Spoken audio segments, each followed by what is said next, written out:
Hi hello welcome to our channel. ఈరోజు puri plus kurma ఎలా చేసుకోవాలో చూపిస్తాను. వీడియో స్కిప్ చేయకుండా లాస్ట్ వరకు అయితే చూడండి. సబ్స్క్రైబ్ చేయండి, లైక్ చేయండి, షేర్ చేయండి. మనం చేసే ప్రతి పూరీను పొంగుతూ రావాలి, ఫ్లఫీగా ఉండాలంటే ఎలాంటి ఇంగ్రీడియంట్స్తో చేసుకుంటే మనకి ఈ పూరి పొంగుతుంది అనేది వీడియోని స్కిప్ చేయకుండా చూస్తేనే మీకు అర్థమవుతుంది. ఫస్ట్ టైం చేసేవాళ్ళు కూడా పర్ఫెక్ట్గా చేస్తారు ఇలా కనుక చేస్తారంటే. చూడండి బాగా పొంగుతుంది కదా, చాలా సింపుల్గా చేసుకోవచ్చు.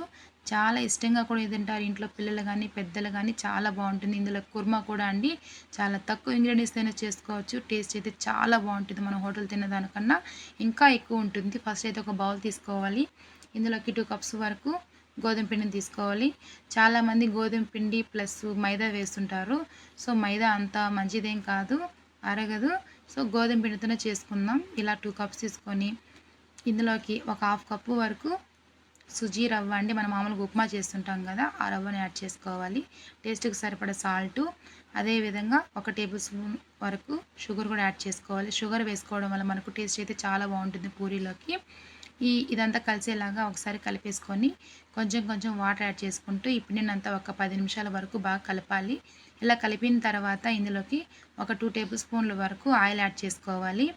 ఈ ఆయిల్ అంతా కలిసిన తర్వాత ఒక 10 నిమిషాలు అయితే ఈ పిండినంతా బాగా మెత్తటి ముద్దలాగా చేసి ఈ కన్సిస్టెన్సీ వచ్చే వరకు బాగా కలిపి పక్కన పెట్టేసుకోవాలి మూత పెట్టి. ఇప్పుడు స్టవ్ ఆన్ చేసుకొని ఒక కడాయి పెట్టుకుని ఇందులోకి ఆయిల్ యాడ్ చేసుకోవాలి. ఈ ఆయిల్ హీట్ అయిన తర్వాత ఇందులోకి పోపు దినుసులు కూడా యాడ్ చేసుకోవాలండి. ఆవాలు, జీలకర్ర, మినపప్పు, పచ్చినిపప్పు ఇలా వేసేసుకొని సన్నగా కట్ చేసుకుని ఆనియన్స్ కూడా వేసేసుకోవాలి. అదేవిధంగా 3 పచ్చిమిర్చాలు ఇలా కట్ చేసి కూడా యాడ్ చేసుకోవాలి. ఒక రెమ్మ కరివేపాకు వేసుకోవాలి.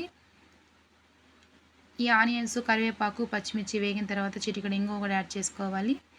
అదేవిధంగా సన్నగా కట్ చేసుకున్న టమాటాలు కూడా యాడ్ చేసుకోవాలి.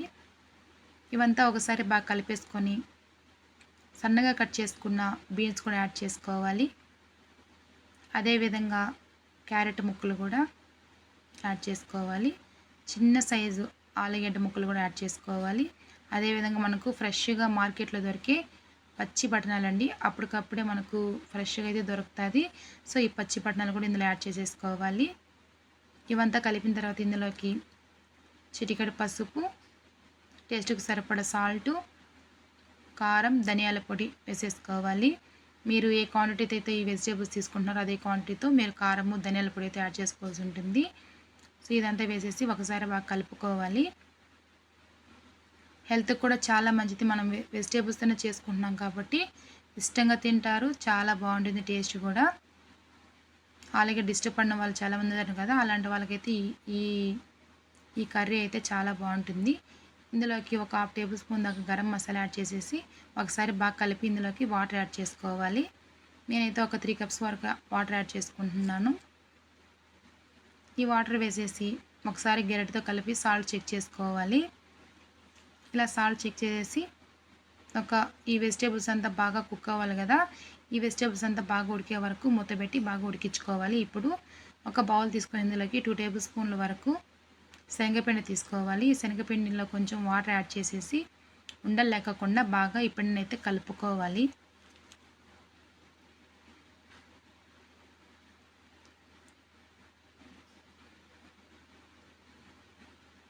ఉండలు లేకుండా కలుపుకోవాలండి. చూడండి ఈ కన్సిస్టెన్సీ వచ్చే వరకు కలుపుకోవాలి. మరీ థిన్గా ఉండకూడదు, అలానే మరీ థిక్గా ఉండకూడదు. ఇలా కలుపుకోవాలండి. ఇప్పుడు వెజిటేబుల్స్ ఉడికాయ లేదా ఒకసారి చెక్ చేసుకోవాలి. చూడండి ఆయిల్ అంతా సపరేట్ అవుతుంది కదా, సో వెజిటేబుల్స్ అయితే ఉడికినట్టే మనకైతే తెలుస్తుంది. ఒకసారి వెజిటేబుల్స్ చెక్ చేసుకుందాం. బఠానాలు, ఈ క్యారెట్, ఆలుగడ్డ ఉడికిందా లేదా ఒకసారి చెక్ చేసుకుంటున్నాను.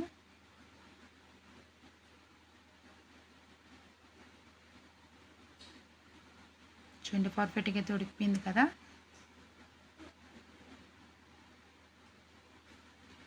ఇప్పుడు ఇందులోకి మనము కలిపి పక్కన పెట్టుకున్న ఈ శనగపిండి మిశ్రమాన్ని కూడా ఇందులో యాడ్ చేసేసుకోవాలి.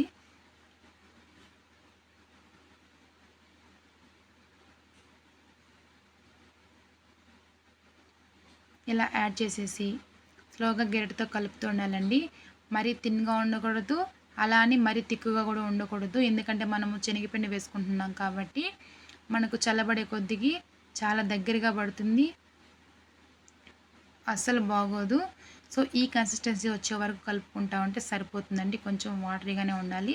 సో ఇలా కలిపేసిన తర్వాత ఇందులోకి కొంచెం ఫైనల్‌గా అయితే కొత్తిమీర యాడ్ చేసేసుకొని మరొకసారి కలిపి సర్వ్ చేసుకోవాలండి. చాలా సింపుల్ ఇంగ్రీడియెంట్స్‌తోనే మనకు పూరీల కుర్మా కూడా రెడీ అయిపోయింది. ఇప్పుడు మనం పూరీ పిండి పక్కన పెట్టుకున్నాం కదా, అయితే బాగా కలుపుకోవాలి. ఇలా కలిపిన తర్వాత పూరీ చెక్క మీద వేసి ఇలా రుద్దుకోవాలి. ఇలా రుద్దిన తర్వాత బాల్స్ లాగా చేసుకోవాలండి. నేనైతే 2 కప్స్ పిండి తీసుకున్నాను కాబట్టి ఒక 7 బాల్స్ అయితే వచ్చింది. ఇప్పుడు ఈ బాల్స్ మీదకి పిండిని వేసుకోవాలి కదా. మనం మామూలుగా జ్యూస్ తాగి పడేస్తుంటాం కదా బాటిల్స్, ఆ బాటిల్స్లోకి అయితే బాగా నీట్గా క్లీన్ చేసేసి ఆరబెట్టేసి ఈ బాటిల్స్లోకి ఈ పిండిని అయితే యాడ్ చేసుకుంటే మనకు ఈజీగా పిండిని అయితే స్ప్రెడ్ చేసుకోవచ్చు. పూరీ పిండి కానీ లేకపోతే మైదా కానీ ఇలా రోటీస్ కానీ చపాతీలు కానీ ఇలా పూరీలు చేసేటప్పుడు మనకి ఈ టిప్ అయితే బాగా యూజ్ అవుతుంది. సో మీరు కూడా ఒకసారి ట్రై చేసి చూడండి. ఇలా పూరీ అయితే ఈవెన్గా రుద్దుకోవాలండి. మరీ థిన్గా ఉండకూడదు, అలానే మరీ థిక్గా ఉండకూడదు. ఇలా ఈవెన్గా రుద్దేసుకోవాలి. ఇప్పుడు డీప్ ఫ్రైకి సరిపడా ఆయిల్లోకి ఈ పూరీలు అయితే వేసేసుకోవాలి. చూడండి, వేయంగానే మనకు బాగా పొంగుతుంది కదా. చూడండి, మరి గెరటితో ఫ్రెష్ చేయకూడదు. స్మూత్గా ఇలా రౌండ్స్గా తిప్పుతూ ఉన్నామంటే మనకు పర్ఫెక్ట్గా అయితే పూరీ అయితే రెడీ అయిపోతుంది. ఇప్పుడు 2 పూరీలు అయితే ఇలా వేసి మీకు చూపించాను కదా, ఇంతేనండి. మనం వేసే ప్రతి పూరీని ఇలానే పొంగుతూ వస్తుంది, పర్ఫెక్ట్గా వస్తుంది. చాలా ఫ్లఫీగా ఉంటుంది, అలాగే టేస్ట్ కూడా చాలా బాగుంటుంది. లోపల కూడా బాగా మనకు లోపల లేయర్ కూడా బాగా కుక్ అయిపోయి ఉంటుంది. ఇంతేనండి, ఎంతో టేస్టీగా ఉండే పూరీ ప్లస్ కుర్మా అయితే రెడీ అయిపోయింది. ఇంట్లో వాళ్ళు కూడా ఇష్టంగా తింటారు. ఫస్ట్ టైం చేసేవాళ్ళు కూడా పర్ఫెక్ట్గా చేయగలుగుతారు. నచ్చితే లైక్ చేయండి, షేర్ చేయండి, సబ్స్క్రైబ్